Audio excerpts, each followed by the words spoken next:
महाभारत के ये सबक हर युग में सच साबित हुए हैं। जानिए कैसे बदल सकते हैं आपकी जिंदगी। सैकड़ों वर्षों पहले लिखी गई महाभारत की कहानियों को हर युग में अनेकों लोग अनेकों तरीके से अभिव्यक्त करते आए हैं। महाभारत का महत्व सिर्फ एक महान कविता होने की वजह से नहीं है, बल्कि इस महाभारत के सबक हैं जो हर युग में सच साबित होते आए हैं। नमस्कार दोस्तों, स्वागत है आपका आपके चैनल रहस्यमयी इतिहास में। अगर आपको मेरा कंटेंट पसंद आए तो वीडियो को लाइक करें, शेयर करें और हाँ, जो मेरे चैनल पर नए हैं वो मेरे चैनल को प्लीज़ ज़रूर सब्सक्राइब करें। तो दोस्तों बने रहिए अंत तक, क्योंकि आपको सच में महाभारत से कुछ ऐसे सबक सीखने को मिलेंगे जो कि आपके जीवन में जरूर काम आ सकते हैं। दोस्तों, महाभारत का पहला सबक है हर कुर्बानी देकर अपने कर्तव्य का निर्वाह करना। अपने ही परिवारजनों के खिलाफ युद्ध करने को लेकर अर्जुन पहले अनिश्चितता की स्थिति में थे, लेकिन कृष्ण ने गीता के उपदेश के दौरान उन्हें अपने कर्तव्य, अपने क्षत्रिय धर्म का याद दिलाया। कृष्ण ने अर्जुन से कहा कि धर्म का निर्वहन करने के लिए यदि तुम्हें अपने प्रियजनों के खिलाफ भी लड़ना पड़े तो हिचकना नहीं चाहिए। कृष्ण से प्रेरित होकर अर्जुन सभी आशंकाओं से मुक्त होकर अपने योद्धा होने के धर्म का पालन किए। दूसरा, हर हाल में दोस्ती निभाना। दोस्तों, कृष्ण और अर्जुन की दोस्ती हर कालखंड में एक उदाहरण के रूप में प्रस्तुत की जाती रही है। वह कृष्ण का निस्वार्थ समर्थन और प्रेरणा ही था जिसने पांडवों को युद्ध में विजय दिलाने में अहम भूमिका अदा की। कृष्ण ने द्रौपदी की लाज तब बचाई जब उनके पति उन्हें जुए में हारकर उन्हें अपने सामने बेइज्जत होते देखने को मजबूर थे। दोस्तों, कर्ण और दुर्योधन की दोस्ती भी कम प्रेरणादायक नहीं है। कुंती पुत्र कर्ण अपने दोस्त दुर्योधन की खातिर अपने भाइयों से लड़ने में भी पीछे नहीं हटे। तीसरा, अधूरा ज्ञान बहुत ही खतरनाक होता है। अर्जुन पुत्र अभिमन्यु की कहानी हमें सिखाती है कि अधूरा ज्ञान कैसे खतरनाक साबित होता है। अभिमन्यु यह तो जानते थे कि चक्रव्यूह में कैसे प्रवेश करना है, लेकिन चक्रव्यूह से बाहर कैसे आना है इसकी जानकारी उन्हें नहीं थी। इस अधूरे ज्ञान का खामियाजा अत्यधिक बहादुरी दिखाने के बाद भी उन्हें अपनी जान देकर ही चुकानी पड़ी।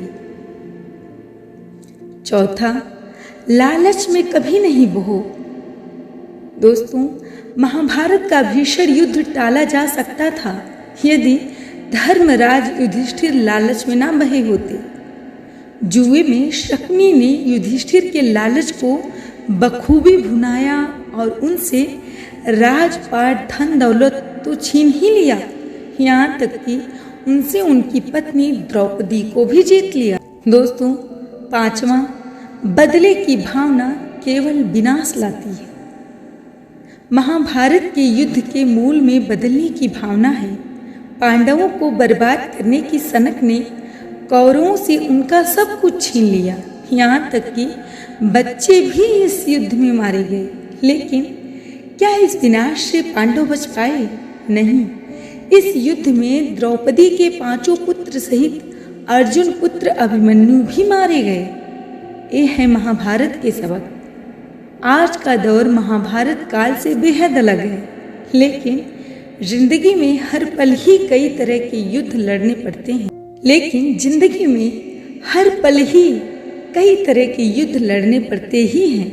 कई बार हमें कठिन फैसले लेने पड़ते हैं। ये फैसले हमारे लिए आसान हो सकते हैं अगर हम महाभारत के इन सीखों को याद रखें। और दोस्तों, सबसे बड़ा सबक हमें सीखने को मिलता है महाभारत से कि दूसरों पर निर्भर रहने वाले व्यक्ति का जीवन हो जाता है बर्बाद, और दुर्योधन ने भी यही गलती की थी। दोस्तों, महाभारत युद्ध की शुरुआत शकुनी की वजह से ही हुई थी, ये तो शाश्वत सत्य है।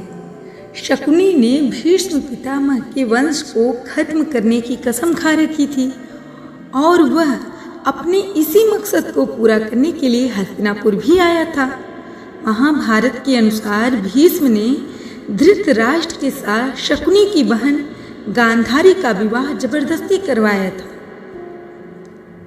दोस्तों, विवाह होने के बाद धृतराष्ट्र ने गांधारी के पिता, माता और दोनों भाइयों को जेल में डाल दिया था।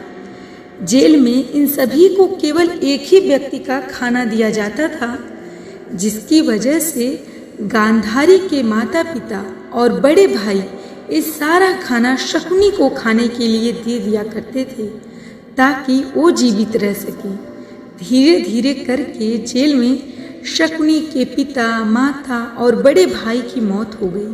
वहीं गांधारी के पिता ने मरने से पहले धृतराष्ट्र से माफी मांगते हुए अपने छोटे बेटे शकुनी को जेल से रिहा करने की विनती की। इस विनती को धृतराष्ट्र ने मान लिया और धृतराष्ट्र ने शकुनी को जेल से रिहा कर दिया था। जेल से रिहा होने के बाद शकुनी ने अपनी बहन के साथ ही रहने का फैसला लिया और ये हस्तिनापुर में रहने लगे ताकि ये हस्तिनापुर को पूरी तरह से बर्बाद कर सके।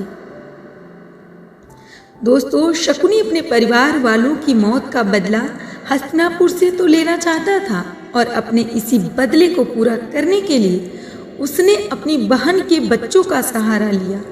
शकुनी ने अपनी बहन गांधारी के बच्चों यानी 100 कौरवों का विश्वास जीत लिया और हस्तिनापुर में अपनी बहन के बच्चों का राज कायम करने में लग गया। शकुनी की मदद से ही गांधारी का सबसे बड़ा पुत्र दुर्योधन शतरंज में पांडवों से जीत सका और उनको हस्तिनापुर से बाहर निकाल सका। दोस्तों, अंत तक बने रहिए क्योंकि ये जानकारी, ये सबक और ये कहानी आपको बहुत ही रोचक और प्रेरणादायक लगने वाली है और कुछ सीखने को भी मिलेगा, तो बने रहिए अंत तक। दोस्तों, दुर्योधन केवल अपने मामा शकुनी की ही बात मानता था और हर चीज के लिए शकुनी पर ही निर्भर रहता था। शकुनी ने हस्तिनापुर को बर्बाद करने के लिए दुर्योधन के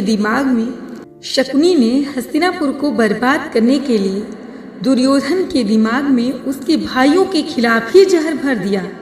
अगर दुर्योधन अपनी बुद्धि से काम लेता तो महाभारत का युद्ध नहीं होता। शकुनी की बातों में आकर दुर्योधन ने पांडवों से युद्ध किया और इस युद्ध में अपना सब कुछ हार गया। दुर्योधन को लगता था कि शकुनी उसे राजा बनाना चाहता है, लेकिन असलियत में शकुनी जितनी नफरत पांडवों से करता था उतनी ही नफरत कौरवों से भी किया करता था। शकुनी की इसी नफरत ने दुर्योधन का जीवन पूरी तरह से नष्ट ही कर दिया।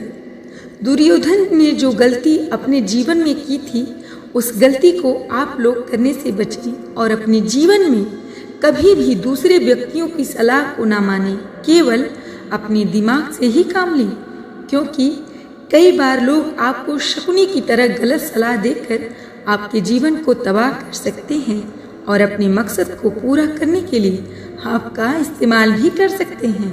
तो दोस्तों, कैसी लगी आपको ये जानकारी, हमें कमेंट में ज़रूर बताइएगा। और अगर आपको ये जानकारी और महाभारत का ये रहस्य पसंद आया हो तो हमें कमेंट में ज़रूर बताइएगा। और जो हमारे चैनल पर नए हैं वो हमारे चैनल को सब्सक्राइब करना ना भूलें। तो दोस्तों, मिलते हैं नेक्स्ट वीडियो में एक और रहस्यमयी कहानी के साथ। तब तक के लिए नमस्कार।